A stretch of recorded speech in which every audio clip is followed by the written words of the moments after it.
Hi there, it's Davina Stanley here from Cutting Through, and today I'm delighted to have with me Daniel Musson. Dan is the Chief Experience Officer at the Australian Industry Meat Superannuation Fund. Now that's a mouthful for a large investment fund looking after people's retirement income. And he brings to that role a very wide range of experiences, and in particular in dealing with senior leadership teams and boards. And he comes there from working with very large organizations and also right down to the very entrepreneurial end where he's actually led his own childcare business. So he's got a range of experiences where he can sort of look at board papers and senior leadership communication from every angle. So welcome, Dan. So great to talk to you again today. Thanks for having me, Dav, and it's great to be speaking about your almost launched book. Yeah, thank you. I'm really excited about it. And like, I'm a glutton for punishment, as you know, and I've written two in parallel. So the one that you've read is called Elevate, and Yes. that's all about helping leaders lift the quality of thinking in their team's papers without rewriting them themselves. I find far too many leaders think it's quite normal to take hundreds of pages home at a weekend and rework them, be they any kind of paper for a decision-making body.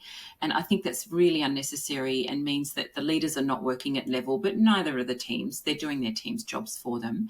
But then also the book that was the accidental book that goes with that is the book to help team members think through a process for crafting those papers. So those two books go together. They're married together, although a leader would be very well equipped if they just bought one of those. So, Dan, tell us a little bit. You read Elevate. Yes. What were some of your takeaways? Yeah. Let's talk about this issue. Well, Dav, first of all, thank you for giving me the opportunity to get an advanced copy of your book and to read through it. And a few things came to mind as you were talking just then. One is I am one of those people. I have to make an admission where I'd often be rewriting those papers late into the evening, right up until the deadline. Making sure that, we were all missing deadlines often. That was the other part of it where we're trying to give boards ample time to review documents, but not getting them in soon enough. So reading your book was both a revelation and also triggering at the same time. And there was a couple of things that came from it. First of all, reading it from the perspective of a young, up-and-coming executive in an organisation, a large listed organisation, and at one stage I worked at Westpac Bank and I reported to a CEO who reported to the group CEO. And I was one of those guys trying to guess how to make this paper sing for my boss and in turn sing for his boss.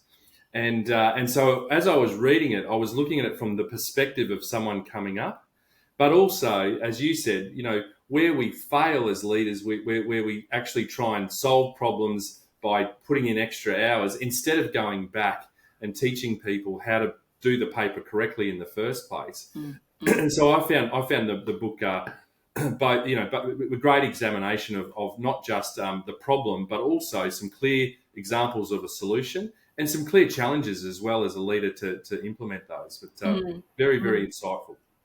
Thank you. Now, one of the things you talked about just then is one of the things that I see a lot where people are trying to guess.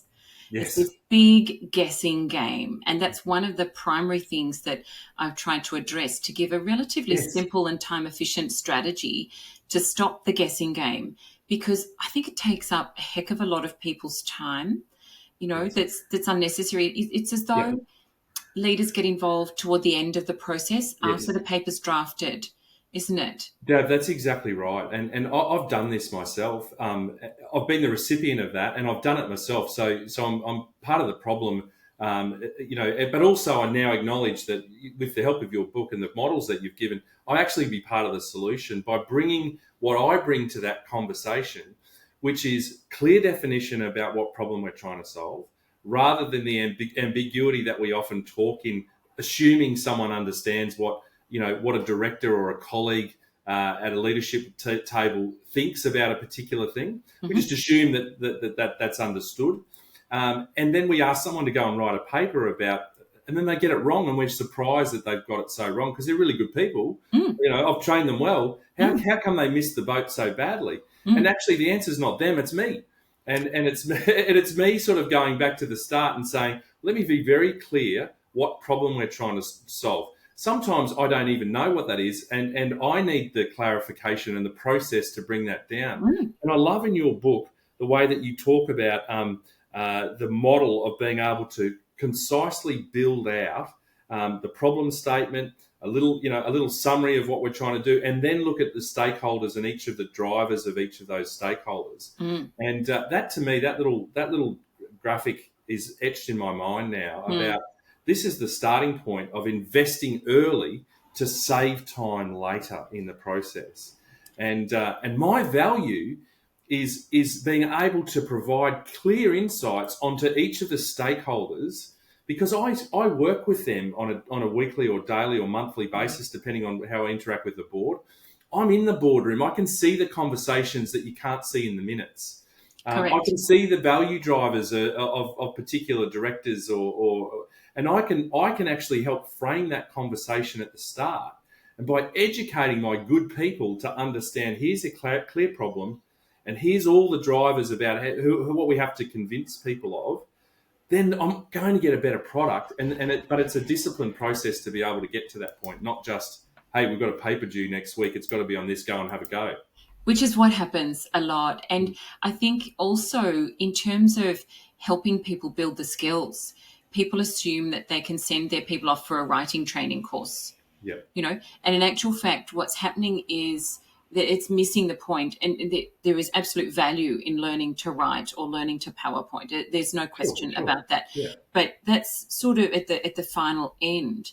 The value or the money is really, I think, in what is actually said in those words or in those images. And working that out is no small thing. And I had a coaching session this morning with the CEO and a couple of the leadership team members of one of Australia's larger organisations. And it was just golden, because we had 2 hours together, and it was to write an email, okay? It was just to write an email. You think, crikey. And I just thought, 27 a day, I must be good at it. Yes. And so in my mind, I thought I was I was drawing an analogy between the email that we were about to do, thinking, oh, that's interesting. I did one yesterday for another group of much more junior people. And yes, we used a lot of time to sort of use the techniques to pull all the message out. I thought, oh, that's interesting. They brought something quite so small. Turned out it wasn't small at all. Right. And it was fascinating because the person whose area was responsible, we call these hot seats, the person whose area was responsible for the area in question was in charge of the biggest project for that organisation. Yes. It's billions of dollars.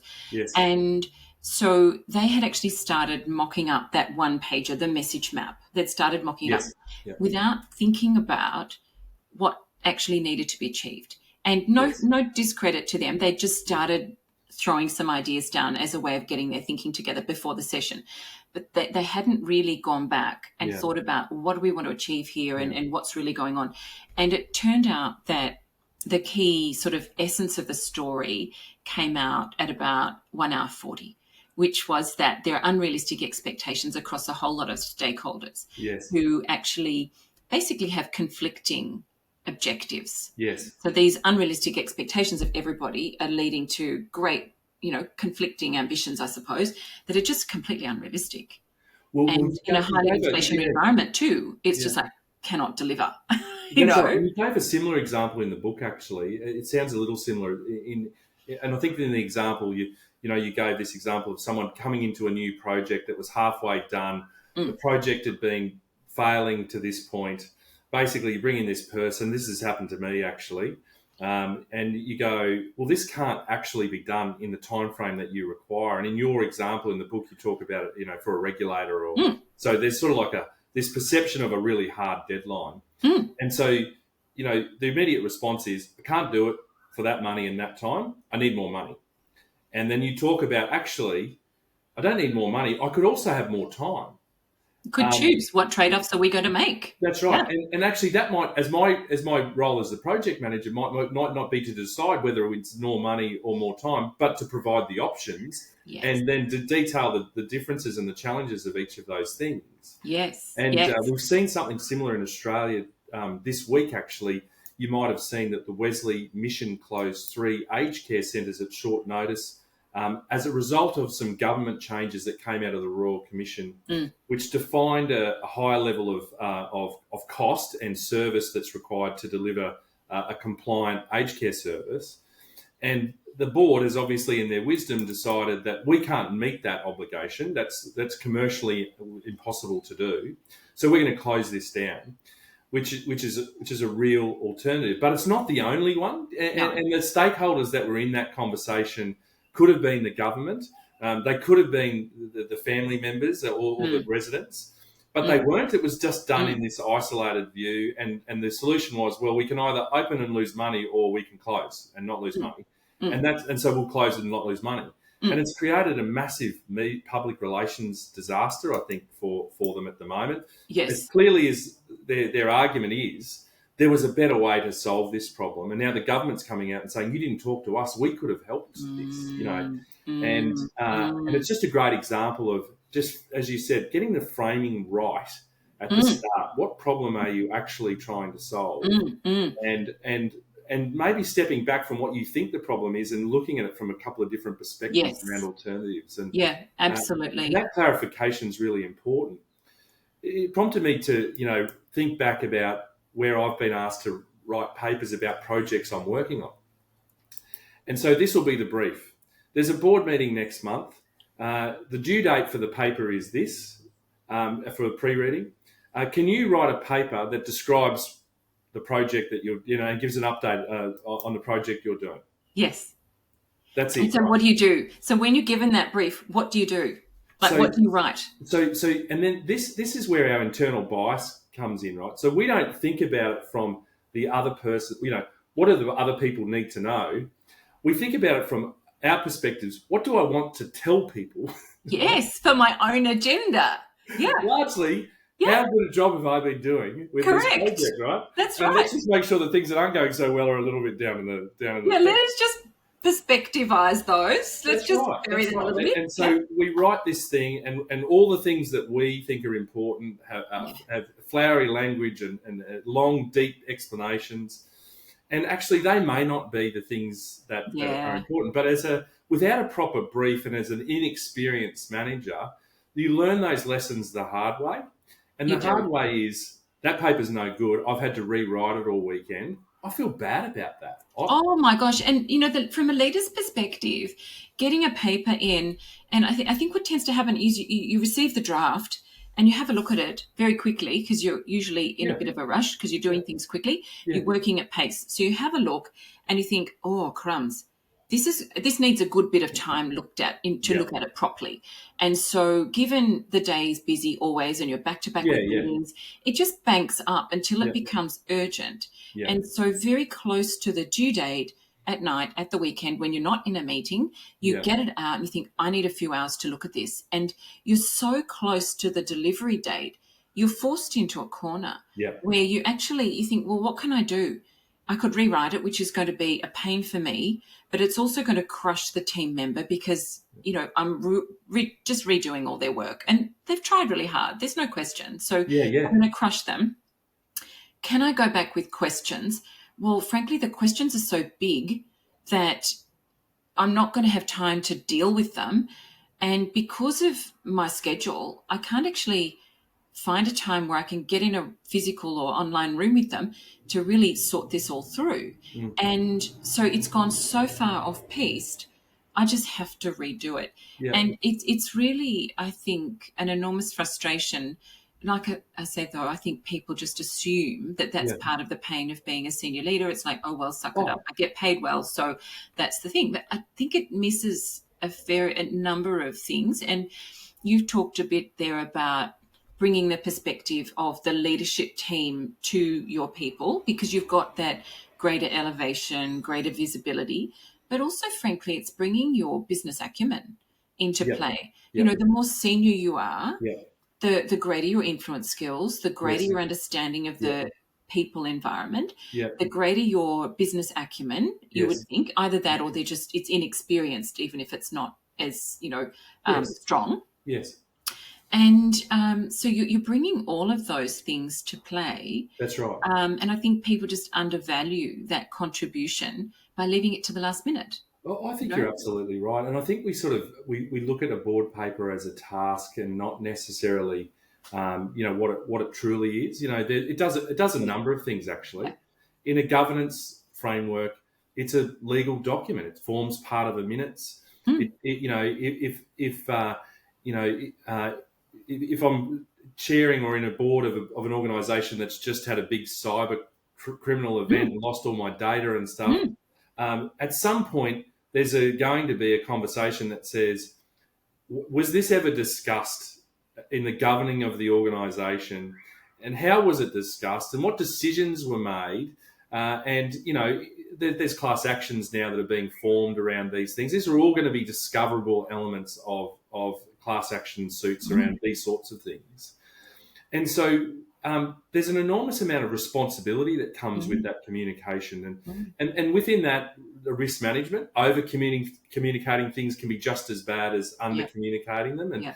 and sort of understanding the nuance of that. And that is the art and science of dealing with the instrument that is a board paper. Mm, mm. Not just getting a decision or getting the funding that you're looking for your project or Yeah. whatever else. It's also understanding the construct and legal constructs that these exist as part of corporate law. So No, that's right. Yeah. and so we tend to just sort of look at it as a communication tool or a document to meet an agenda item. But Yeah. actually, there's a bigger context here that needs to also be considered as well.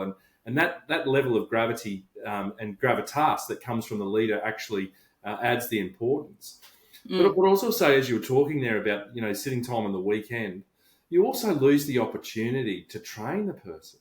Exactly. The idea Exactly. that you'll go home and take someone's paper, and this is often how it would happen for me.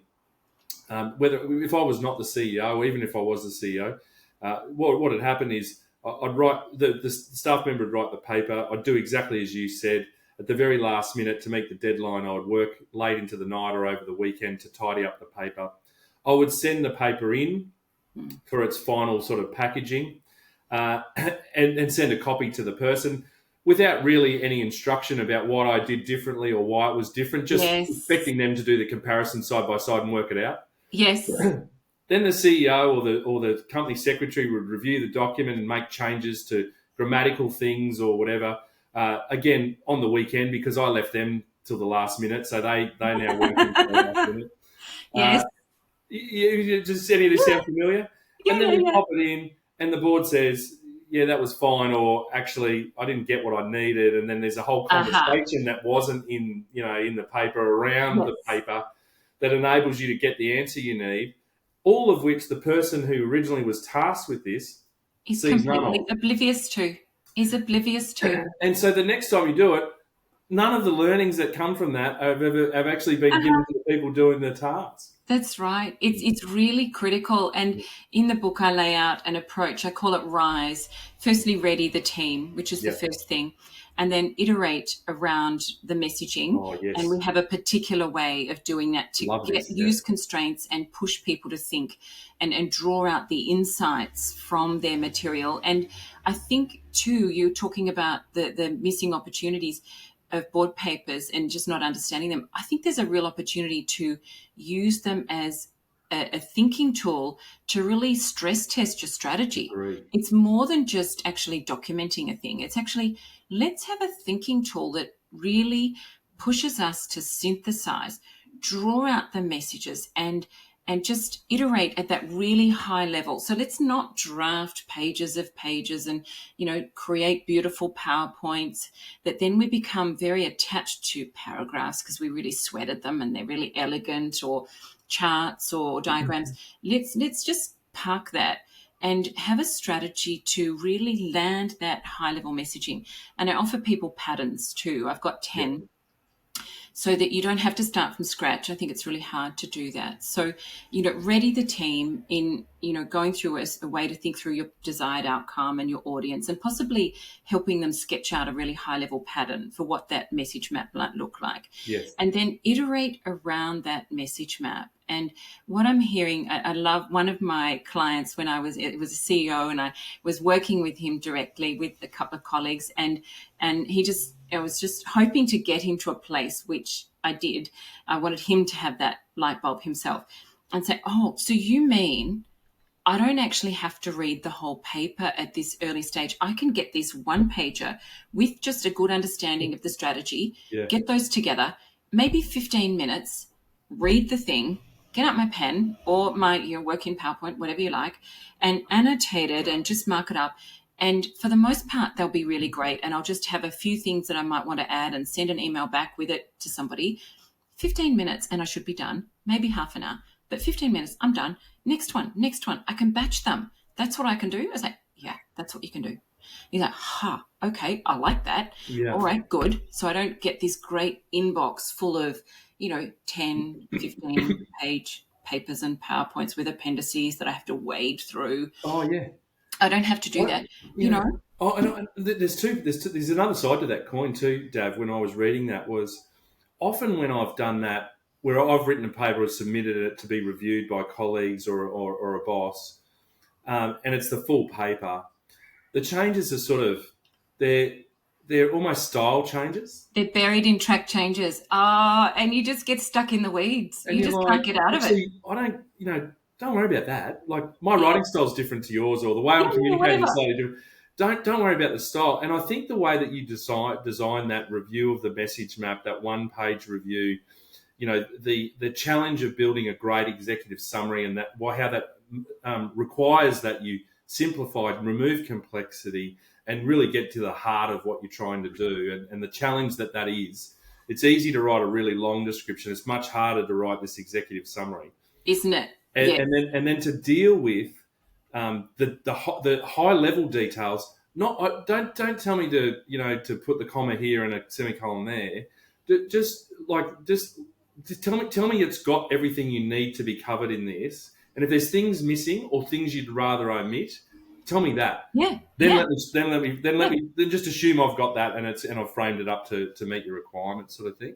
Exactly. And that's much more valuable, useful, and efficient than reading long decks of papers and making corrections on the way through. Correct, but also the time that's taken to create all those beautiful charts it's dead time. Right? Yes. And it's this whole, we're constantly looking for productivity at the moment. Everyone's looking for productivity. Yeah. And so to me, this is a sitting duck, really, where, can we focus on the substantive messaging? Have we got a strategy to lift ourselves out of those details, get rid of track changes out of the picture at this point, and, land that messaging, the substance of the messaging. And then, maybe your CEO iterates a couple of times on it. Maybe it's just, one review and then send it back. Yeah. Whatever is necessary, but it's quick. Yeah. And then you're actually not holding people up. So you can quickly iterate around that. Yeah. And then, you can get them to send the document back, closer to the time. Yes. And scan it with the message map in mind, the revised version, because no doubt they've tweaked it a bit. Yeah. And just check that the integrity of the messaging has been held. Yes. Because you know what it's like. Once you write, it's really easy to meander. And that's the problem with clarifying your thinking in documents. Yes. As somebody said to me, what the last thing I want is to have somebody teaching my people to do 16 reviews to get their prose really polished and perfect. What I want is a scalable system that enables me to actually land the messaging, test the messaging, and then have them write it up, document that.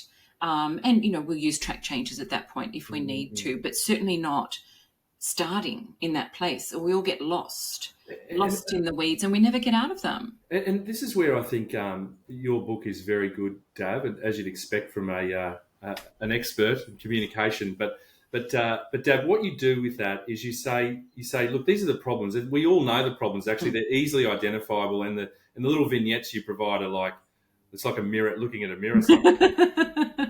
But then you say, and here's some tools, and then you sort of talk through the process. Yeah. And so it's not just about, there's a bunch of tools you can use.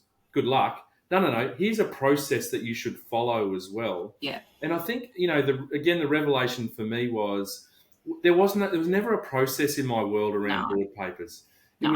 It was a request thrown out of a meeting. You'd read the minutes, or you might get an email saying you need to do a paper next month or next quarter Yeah. or whatever. And there's no process then. You just go into the normal sort of tasking of people. Mm, And do you want to just talk us through a little bit about, how we take those tools into a mm, process to mm, try and mm. drive ultimately the cultural change that Yeah. underpins this? Yeah, absolutely. And so I give people some options about how they implement it, and I walk people through Mm. some different options for that. And I'll talk to that briefly, then I'll come back to Mm. how the process actually works. But in terms of helping your team, I think you can coach them. If you've got a small number of, pretty smart people working with you, you can really just coach them on a step-by-step basis by holding their hand as they walk through the process. Of course, I'd love them to get hold of my new book, Engage, so that they've got the concepts, Yep. or one of my online courses. But you can certainly coach them, in a small group way. You can do that. An alternative to that, to get a little bit more scale, if you're helping your team, would be to have perhaps a book club where, and I give you a guide for that in the book, where week 1 do this, week 2 do that, just to sort of help people learn together and get some habits moving. And then there's also a way, if you'd like to run some workshops, I give you a plan for that. And if you want to get hold of my workshop kit, you can do that as a separate thing as well. So Yeah, I right, sort right. of equip you and Yes. give you options for how you want to build the team skills. But all of those revolve around this RISE framework, which is, how does a leader bookend their involvement in the process to enable people to iterate fast and early around the stuff that really matters. Yes. And so we talk about, readying the team. So RISE, ready the team. And that's what you've been talking about Yeah, a yeah. bit already, around getting the strategy right, bringing your visibility and understanding about the business needs and the stakeholders and all of that together. Have a really great briefing session up front. So do Yeah. that. How do you do that? And then the next one, iterate around the message map. So you ready the team, send them off to do some work, and they come back with that message map that you then have a look at. With some luck, you go, here's a few minor tweaks, and send it back. If need be, you do some major rework on it and talk to them about why you did that. Mm-hmm. And if you don't have time at that point to discuss that, there's a place to do it. So sometimes you've just got to flick it back. Okay, that's what you've got to do. And then the next piece is settle the document. S for settle the document. And that's where you say, okay, let me just check that the message map and the document match each other, that Yeah. people haven't lost their way Yeah. as they've translated that map into the document, whether it's a PowerPoint, whether it's a prose document, whatever it is, it doesn't matter. There's really a one-for-one matching between the two, and it's a bit mechanical. It's not that hard to do. So, you're just testing that off, which should be a really quick review. Yeah. And I give people a framework. I call it SCORE, Scan, Score, Share, a way of really evaluating the message map and the document. So that's there. And then you go off, you finalize the document, you have the presentation, and you've had the experience, Dan, when you're presenting other people's work. It's no small thing. Yeah. How do you actually make it feel like it comes from you, but actually it's everyone knows someone else wrote it? How do Yes, you yes. handle that? How do you navigate that? And, you go and, have the board meeting. With some luck, you don't end up with the sort of meeting that you were talking about, where there's all this discussion around, help me understand what was in the paper. It's actually great. Give me the 2 minutes to remind me what this is about. Let's have a great discussion. You've set yourself up for that, hopefully.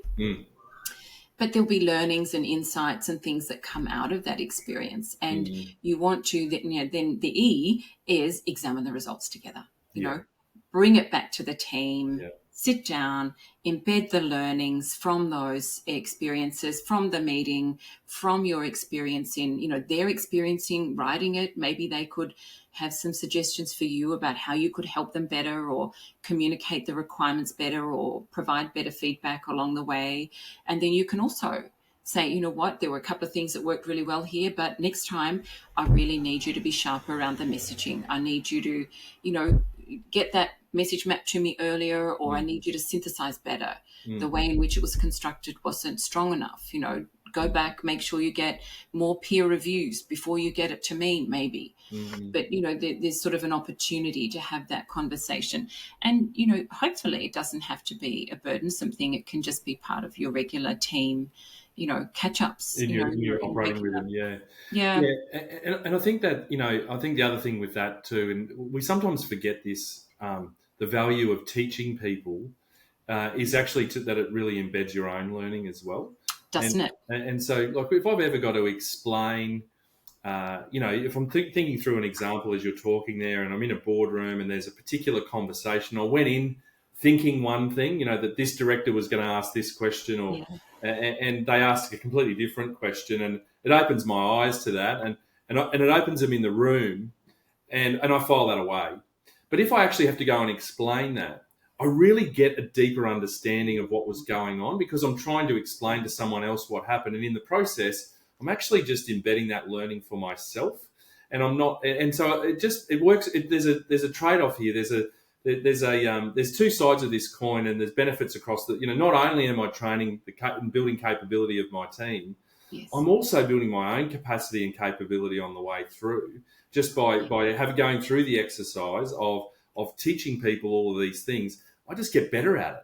And if I'm better at it, I'm a better leader for them, and I'm a better member of the team, and a better leader in the organisation. So yeah, no, absolutely, and ultimately that's what it's all about, isn't it? We want to, declutter the working space so that we can make time for the things that really matter. And if we're always on the back foot with this kind of required communication, it's central to the operation of most decent sized organizations.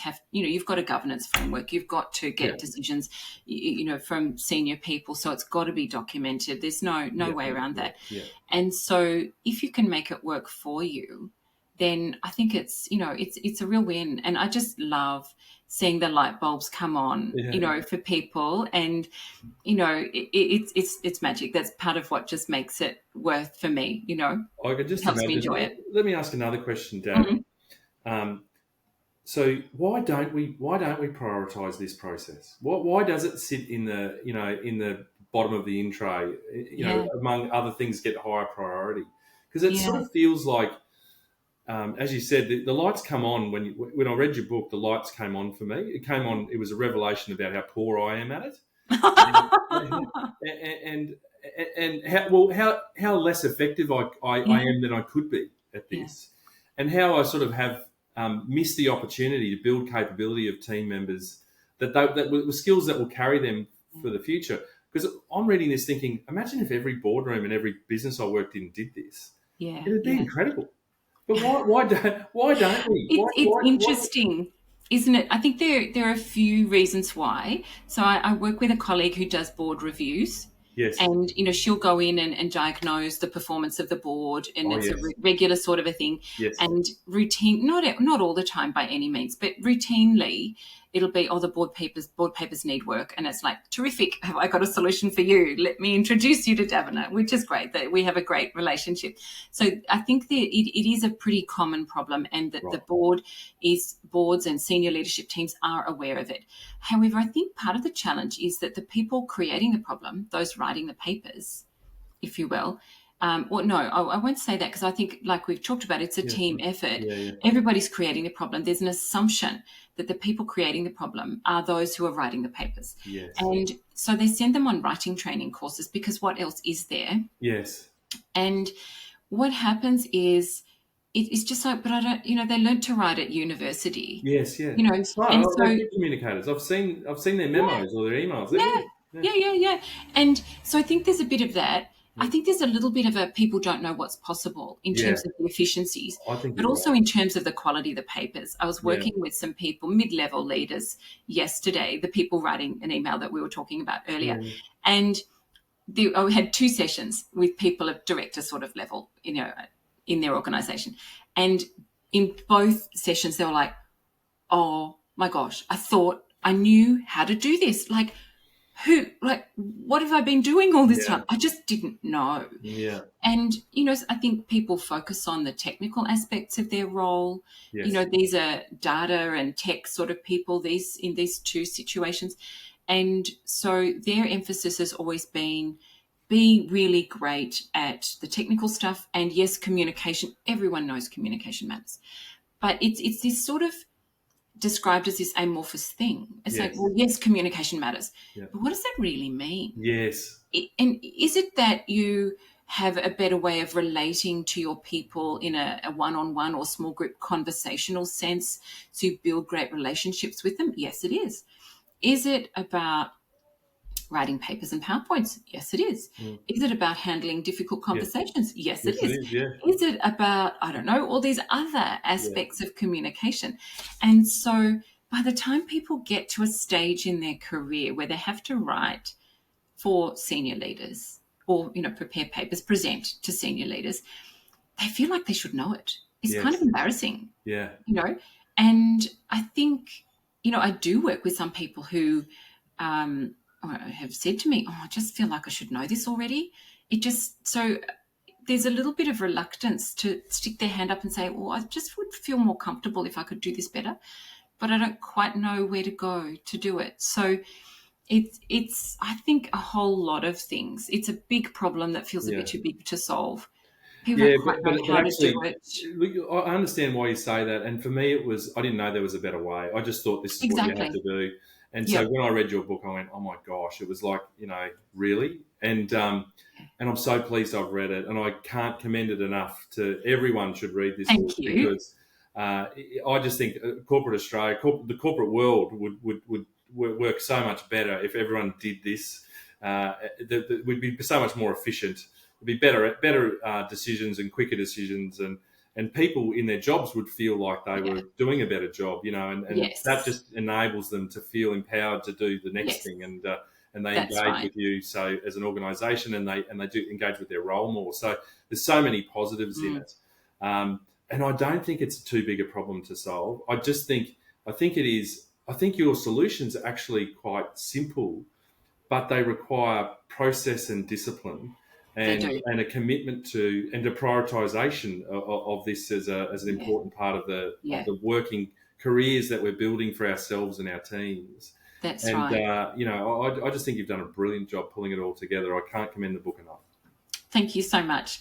No, that's very kind of you to say that. And look, I wrote it because I wanted to help as many people as I can, of course. And so I'm really grateful to you for having a good read of it too, and helping me in my early stage reviews as well. I've had a number of people doing that. And I think, I have a fairly unique position in that I help people write these things all the time, whereas most people do a few a month. So they just don't have the frequency of observation to see it happening. So, thank you for that, Dan. I think we've had a fabulous conversation about this, and I really am grateful to you for your time. Is there anything else that you'd leave people with before I tell them where to go and learn a bit more about these books and my Board Paper Bootcamp programs too? I've got those as well to tell people about. Look, all I'd say, Dav, is congratulations on putting together a book that is very specific in what it's trying to deliver, that has really actionable tools and processes that can make a difference. And from my experience, I can't wait to put it into action. And so thank you so much for the opportunity to be involved today, but also to get an advanced copy. And I feel like I've got the secret before anyone else has. So I'll make the most of it. Thank you, Dan. Terrific. So if anyone wants to learn more about the two books that we've been talking about Elevate for leaders and Engage for team members writing those papers, or perhaps about my Board Paper Bootcamp series, one for leaders and one for those who write papers, there, a workshop series that I think might help you put it into practice if you want to take it a bit further than just reading a book. The place to come is clarityfirstprogram.com and /books to learn about the two books, and just come to the website and you'll find information about the Board Paper Bootcamp programs as well. So thanks again, Dan. So great to chat with you, and I look forward to bringing another episode of Cutting Through to you soon. Bye for now.